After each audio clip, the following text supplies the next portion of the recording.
السلام علیکم جی. اچھا جی، آج بدھ 5 جنوری 2022 ہے اور آج 5 جنوری ہی کی تاریخ تھی سن 2003، 8 سے 19 سال قبل، جب مجھے اپنے شیخ طریقت حضور خواجہ خواجگان خواجہ ابوالخیر پیر عبداللہ جان صاحب رحمۃ اللہ علیہ سجادہ نشین بانی دربار عالیہ مرشد آباد شریف پشاور سے بیعت طریقت کی نعمت عظمیٰ نصیب ہوئی تھی. تو آج ہم اس کی 19ویں سالگرہ بھی منا رہے ہیں، اپنی ری برتھ کی، اپنی یعنی کہ ولادت نو کی.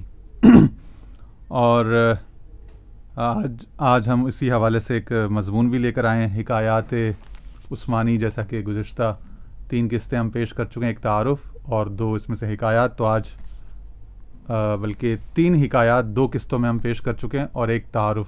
تو یہ ٹوٹل 3 قسطیں ہو گئیں اور دوسری اور تیسری قسط میں 2 اور 1 ملا کے 3 حکایتیں ہو گئیں. تو آج کتاب کے ریویو کی سمجھ لیں 4تھی قسط ہے اور کتاب کے اسباق کی آج 3ری قسط ہے، مگر حکایت آج 4تھی سنائی جا رہی ہے. ٹھیک ہے. صفحہ نمبر 36 پہ ہے دروازہ. کہتے ہیں ایک معمار نے، یعنی ایک بلڈر نے یا کانٹریکٹر کنسٹرکٹر جو بھی کہہ لیں، ایک آرکیٹیکٹ یا ایک بلڈر نے اپنے رہنے کے لیے کمرہ بنانا شروع کیا. زمین ہموار کی، بنیادیں بنائیں اور دیواریں کھڑی کرنا شروع کر دیں. وہ کمرے کی دیواریں اونچی کرتا گیا، حتیٰ کہ دیواریں اس کے سر سے بھی بلند ہو گئیں. وہ خود دیواروں کی اندر کی طرف تھا اور اس نے باہر کھڑے مزدوروں سے کہا کہ مزید اینٹیں اندر کی طرف پھینکتے رہو تاکہ وہ دیواروں کو اور اونچا کر سکے. یوں کمرے کی دیواریں اتنی بلند ہو گئیں کہ اندر اور باہر کا رابطہ ناممکن ہو گیا. اس معمار کا خود کو دوسروں سے علیحدہ رکھنے کا جذبہ اتنا شدید تھا کہ اس نے اس کمرے میں کوئی دروازہ نہ رکھا تاکہ کوئی اس کے معمولات میں مخل نہ ہو، اور یوں وہ اپنے ہی کمرے کی بلند ہوتی ہوئی دیواروں میں خود ہی قید ہو گیا. کہتے ہیں let me assist you in my own abduction. جی، جب اسے گھبراہٹ ہوئی تو اس نے اندر سے آوازیں لگائیں کہ مجھے باہر نکالو، مجھے باہر نکالو. لیکن اب اس کی آواز اونچی دیواروں میں دب کے رہ گئی اور کوئی شخص اس کی مدد کو نہ پہنچ سکا. اشارہ اس میں سے بیان کرتے ہیں کہ کئی لوگ اپنے مال، عزت، علم اور پارسائی کی 4 دیواری میں دروازہ رکھنے کے قائل نہیں ہوتے، اور نتیجتاً یہ اونچی 4 دیواریاں گھٹن بن کر ان کی جان کو آ جاتی ہیں. سبق یہ ہے کہ جب انسان دوسروں سے خود کو فاصلے پر رکھنے، دوسروں کو بلند و ممتاز رکھنے اور لوگوں کو اپنے سے ایٹ ڈسٹینس رکھنے کے جنون میں، خبط میں مبتلا ہو جاتا ہے، اپنی انا، خود پسندی، خود بینی، خود نمائی کے تاج محل کو بلند کرنے لگ جاتا ہے، تو اس کی حالت کچھ ایسی ہی ہو جاتی ہے کہ پھر وہ جو دنیا سے نفع اس کو مل سکتا تھا یا جو اس کا غم غلط ہو سکتا تھا، اس کی دلجوئی ہو سکتی تھی، ان تمام دروازوں کو وہ خود پر دروازے اپنے اللہ کی رحمت کے سمجھ لو کہ بند کر دیتا ہے.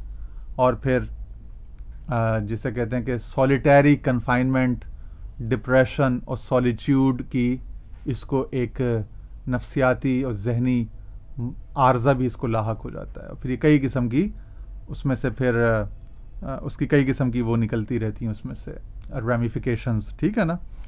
تو دروازے بہت ضروری ہیں. ہمارے پیر صاحب فرماتے تھے کہ دروازہ کھٹکھٹاتے رہا کرو، ضرور کھلے گا، کیونکہ دروازہ ہوتا ہی کھلنے کے لیے. اور پھر ایک موقع پر فرماتے ہیں کہ بھائی لوگ محل کی دیواریں چاٹتے رہتے ہیں زندگی بھر، دروازہ سامنے ہوتا ہے اس میں سے داخل نہیں ہوتے. دروازہ سامنے کا معنی کہ پیر کامل جو دروازہ ہے، برزخ ہے، اللہ اور اس کے رسول ایک اینڈ پہ ہیں، بیچ میں پیر کامل، یہ برزخ ہے، دروازہ ہے. ٹھیک ہے، یہاں سے داخلہ ہوتا ہے. حضور علیہ السلام نے کیا فرمایا؟ انا مدینۃ العلم وعلی بابھا، کہ میں علم کا شہر ہوں اور علی شہر علم کا دروازہ ہے. تو علی تو نبی نہیں ہے، لیکن علی کو جوڑا اس شہر کے ساتھ کیا کہ داخلہ اب علی کے ذریعے ہوگا. تو علی ٹھیک ہے، اس عبارت اس حدیث کا مصداق اول، مصداق حقیقی مولا علی کی ذات ہی ہے، مشکل کشا کرم اللہ وجہ، لیکن اس کے جو وسیع تر اطلاقات ہیں، وسیع تر مصداقات ہیں، یا مورد عام جسے کہتے ہیں، مورد خاص تو مولا علی کی ذات ہو گئی، انڈرسٹوڈ. اب اس کے مورد عام، موارد عام کیا کیا ہو سکتے ہیں اس حدیث کے تحت میں؟ کہ پھر نبی تو ہے نہیں، پھر وہ حضرت علی، وہ تو ختم گزر رہے، پھر کیا ہے؟ ولی، ولی کا استعارہ ہوا ہے نا، تاکہ یعنی کہ دروازہ باب ولایت کا کھل گیا، ولایت و معرفت کا. اب یعنی اب علی تو ایک ہی تھے، لیکن قیامت تک ہزاروں لاکھوں سالوں تک لوگوں کو ضرورت پڑے گی شہر علم میں داخلے کی. تو علی کی ظاہری حیات کا چیپٹر بند ہونے اور رخصتی کے بعد اب علی کا دروازہ کیسے پائیں اور اس دروازے سے کیسے گزریں؟ تو ٹھیک ہے، ایک مولا علی کی محبت مصداق اول، مصداق حقیقی، لیکن کسی بھی اللہ کے ولی یا کسی بھی اپنے پیر کو جب آپ دروازہ سمجھیں گے فنافر رسول کا، تو وہ فنافر شیخ کا آپ کے لیے دروازہ بن جائے گا، فنافر شیخ کی منزل اور برزخ بن جائے گا، اور آپ کے لیے فنافر رسول کے شہر میں، شہر نبوت محمدی علیہ صاحبۃ صلاۃ والسلام کے فیوزات، علوم و برکات کے داخلے کا آپ کے لیے واسطہ وسیلہ بن جائے گا، اہل بیت اطہار صحابہ کرام کی برکتوں اور ان کے تصدق سے.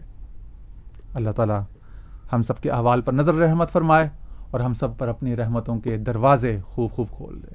اور دیکھو نا، شیخ اکبر محی الدین ابن عربی رحمۃ اللہ علیہ نے اپنی کتاب شورا فاغر، سب سے بڑی ان کی کتاب ہے، کیا نام رہا اس کا؟ فتوحات المکیہ، دی میکن اوپننگز. بعض لوگوں نے اس کا دی میکن ریولیشنز کا ترجمہ کیا ہے، لیکن جو پروفیسر چیٹک ہیں وہ زیادہ لٹرل اس پہ جاتے ہیں. تو انہوں نے کہا کہ فتوحات جو نا وہ اوپننگز ہیں، تنزلات نہیں ہیں.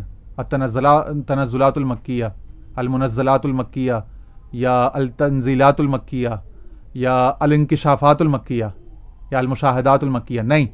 تو ریولیشن کا ترجمہ لٹرلی اتنا درست نہیں بنتا، مانوی اور مرادی معنی میں تو درست ہے، لیکن لٹرل سینس میں جاؤ تو فتوحات، تو انہوں نے کہا اوپننگز، تو انہوں نے اس کا ترجمہ کیا کتاب کا، اس کے نام کا، دی میکن اوپننگز، فتوحات. تو اوپن کیا ہوتا ہے؟ دروازے.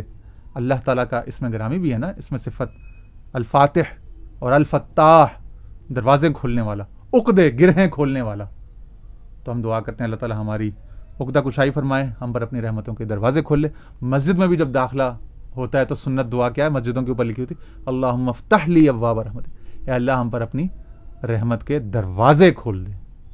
تو دروازے دوستو اپنے دلوں میں بھی رکھو، اپنے ذہن میں بھی رکھو، اپنے فہم میں بھی رکھو، اپنے ذوق میں بھی رکھو، اپنے اصول میں بھی رکھو، اپنے ظرف میں بھی رکھو، اور اپنی زندگی کے تمام امکانات میں دروازے اور گنجائشیں رکھو، تاکہ اللہ تعالیٰ تم پر دروازے کھولے اور کہیں دروازے بند نہ ہو. وآخر دعوانا ان الحمد للہ رب العالمین.